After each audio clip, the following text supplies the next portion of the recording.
नवरंगपुर जिला पापड़ाहांडी निकटस्थ मृगविहार निकट में यात्रीवाही बस ओल्टी 2 जनों मृत्यु होता बेले 20 जन आहत होती।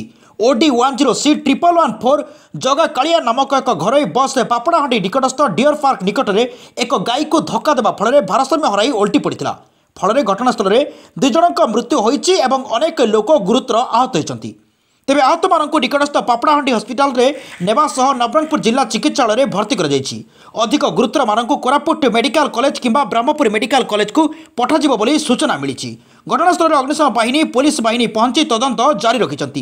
तेरे बसटी क्यों कारण ओल्टी पड़ा, ड्राइवर निशाशक्त थे कि कौन कि गाड़ी कागज कौन था गुरुत्वपूर्ण दिग को दृष्टि दे पुंखानुपुंख तदंत कर अभियुक्त मानक दंड विधान करने को साधारण दाबी होती। एक बड़ गुरुत्वपूर्ण खबर जहाँ बर्तमान आप देखिपुंट मोबाइल स्क्रीन में आप देखिपुंट सीधा सड़क विजुअल नवरंगपुर जिला पापड़ाहांडी निकटस्थ मृगविहार निकट में यात्रीवाही बस ओल्टी 2 जनों मृत्यु होता बेले 20 जन आहत होती।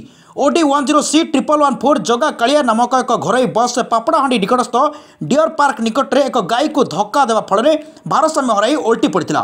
फल घटनास्थल में 2 जनों मृत्यु होती और अनेक लोक गुरुतर आहत होती जहाँ बर्तमान सूचना मिली। तेज बर्तमान कौन गाड़ी दुर्घटना घटला बर्तमान जनापड़ना।